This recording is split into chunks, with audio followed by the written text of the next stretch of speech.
In the grim darkness of the far future, there is only war. And now, something ancient has arrived.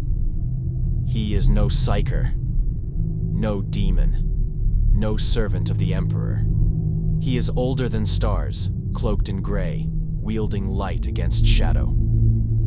From the lands of Middle-earth to the ruins of Cadia, a wizard walks the warp. His name is Gandalf. This is not a tale of conquest. It is a collision of worlds, a clash of faith, fury, and forgotten magic. This is the saga of Gandalf in Warhammer 40K. The stars were wrong. The warp twisted, and from the storm stepped a figure cloaked in gray, staff in hand, eyes burning with ancient fire. He was not born of this galaxy. He was older, wiser, and utterly unprepared for the horror that awaited him. Gandalf the Grey, Maya of Middle-earth, had crossed the veil of reality.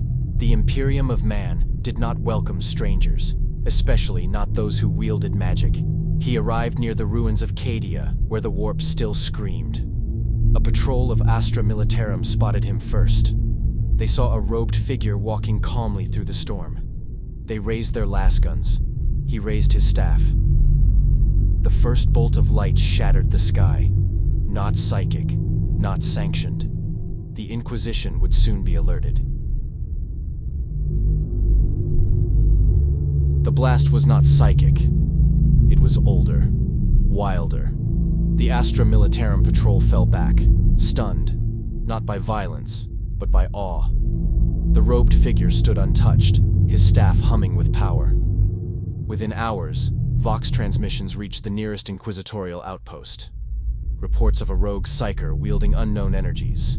The Ordo Malleus dispatched a kill team. The Grey Knights prepared for deployment. But Gandalf did not flee. He waited. He spoke to the wind. He whispered to the stars, and the warp listened. When the Inquisition arrived, they found not a heretic, but a mystery. A being who defied classification. Not sanctioned, not demonic. Something else. The Adeptus Mechanicus demanded analysis. The Ecclesiarchy demanded exorcism. The Grey Knights demanded silence.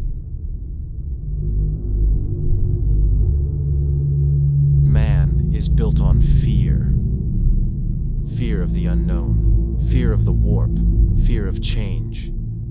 Gandalf was all three. The Grey Knights, elite demon hunters, saw him as a paradox. His power was not demonic, yet it bent reality. They debated. Was he a living saint, or a threat to the Emperor's divine order? The Adeptus Mechanicus demanded dissection. His staff, his robes, his very soul. Were they STC remnants, warp-born anomalies, or forbidden Xenos tech? The Ecclesiarchy declared him a heretic, a false prophet, a rival to the Emperor's light. They sent preachers to denounce him. They did not return. The Eldar, ancient and fading, recognized him, not as a man, not as a god, but as a Maya, an echo of their own lost pantheon. They offered him sanctuary and chaos. Chaos whispered. Tzeentch watched. Slaanesh hungered. Nurgle laughed. Khorne waited.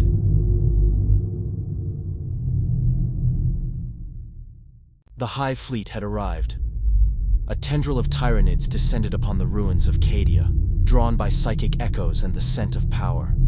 Gandalf stood alone. The Hive Tyrant emerged first, towering, armored, dripping with bioacid. Its mind was a chorus of hunger. Gandalf's was a whisper of defiance. He raised his staff. The tyrant roared. The battle began. Bolts of warp-infused magic clashed with bone swords and venom cannons. Gandalf summoned light, fire, and shadow. The tyrant adapted, regenerated, evolved.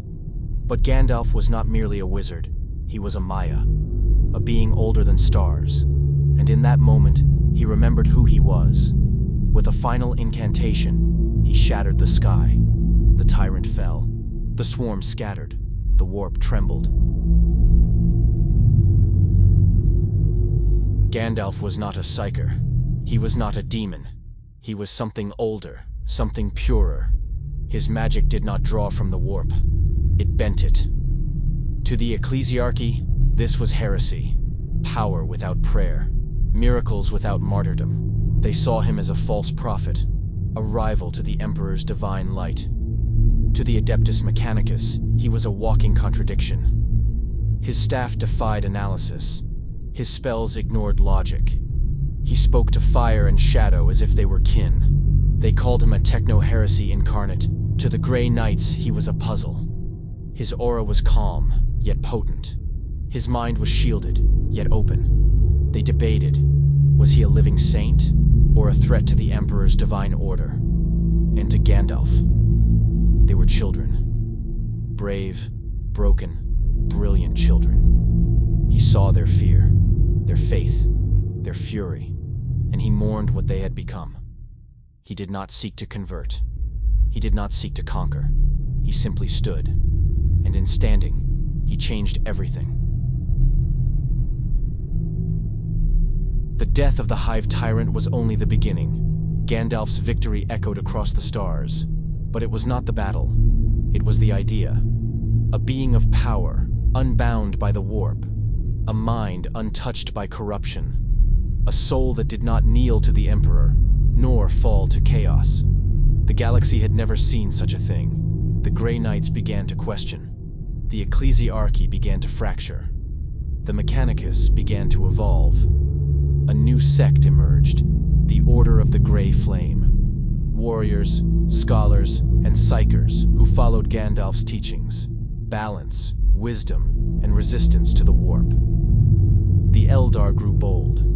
They saw in Gandalf a chance to rewrite fate, to challenge Slaanesh, to reclaim their lost gods, and chaos. Chaos grew silent. For the first time in millennia, the warp did not whisper. It watched. The galaxy had changed, not through conquest, not through faith, but through presence. Gandalf had arrived, and nothing would ever be the same. The Imperium will not record his name. The ecclesiarchy will not speak it. The Mechanicus cannot explain it. But the warp remembers Codex entry, subject Greyflame, classification, unknown, threat level, variable, status, observed. Some say he was a psyker beyond measure. Others, a Xenos god. A few whisper he was a ghost of Terra's forgotten past. But those who saw him, those who fought beside him, they called him Gandalf. And somewhere, deep in the warp, a new prophecy stirs. One that speaks not of conquest, but of balance. Next time, another legend will fall into the Grimdark. Who will it be?